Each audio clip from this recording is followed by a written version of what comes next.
Hello everyone, in today's session we have Dr. Kiran Khanapure, consultant neurosurgeon at Vikram Hospitals, Bangalore, a unit of Manipal Hospitals. And our topic of discussion today is deep brain stimulation, which is also called as DBS. So let's get started with some basic questions. So doctor, what is DBS? DBS or deep brain stimulation pretty much is a surgical therapy for Parkinson's disease and other movement disorders.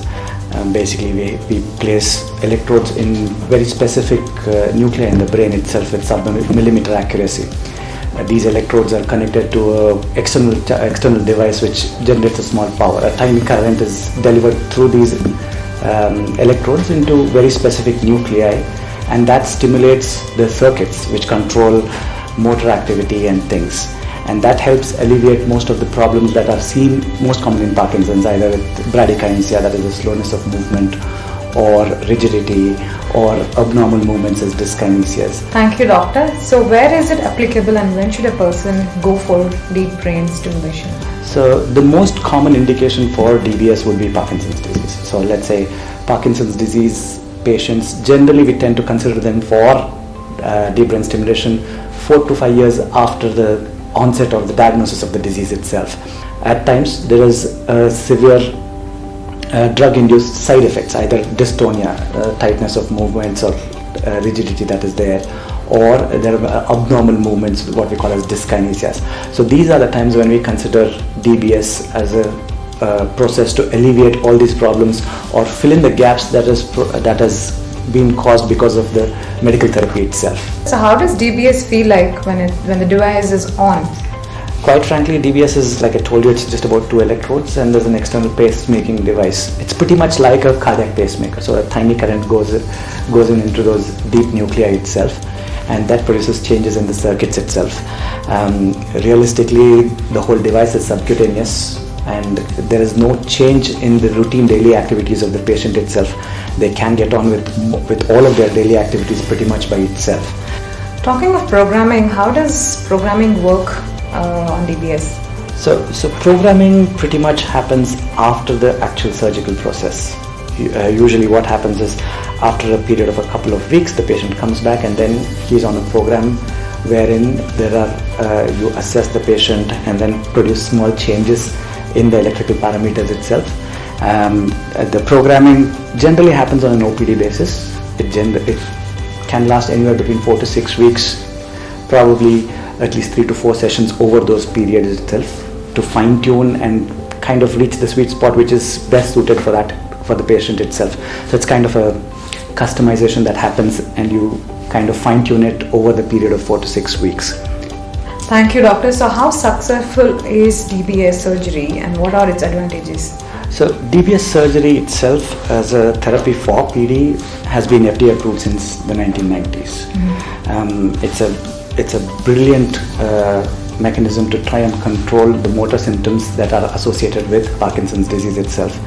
In fact, in India right now, probably on an average in a year, 400 to 500 surgeries are done with DBS.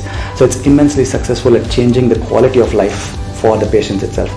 It's more of a quality of life surgery wherein it aims to take away these motor features of PD itself and try and reintegrate the patient into a more productive and meaningful life. What is the recovery like? What's the hospitalization? So surgically, the hospitalization, say, on an average would take 4 to 5 days.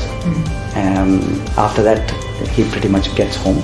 There's some immediate benefits after the placement of the electrode itself because of the process of placement itself, something that we call as a lesioning effect. The programming itself, like I told you, takes probably around 4 to 6 weeks.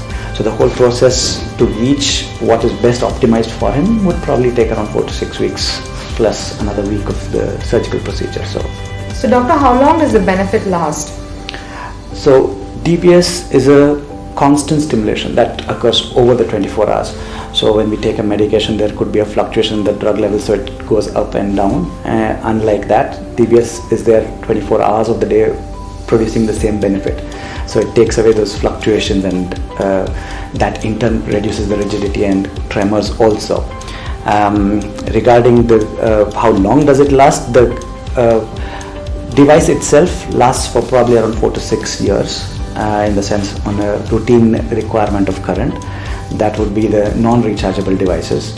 However, there are newer rechargeable devices where the lifespan of the device itself lasts for up to around 15 years. So you're good to go for another 15 years before you consider for a device or a battery replacement itself.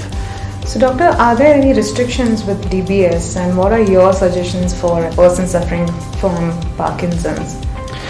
Really, there are no restrictions of a patient who has undergone a DBS surgery itself, in the sense that the device is pretty much under the skin and you can get on with all your routine activities, including driving too.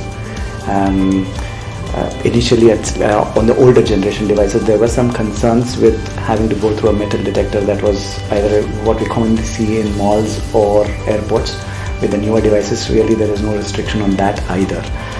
There are a lot of treatments that are available for Parkinson's itself. Time-tested ones include medical therapy. Other than that, there are other procedures like DBS itself and lesioning. Lesioning is a much more procedure that has been used previously. DBS is definitely one of the biggest options that is available, which could help you get back to your complete productive life. Thank you so much, doctor. This was a wonderful session with Dr. Kiran. If you have more questions, please write back to us or drop your question on the comment section.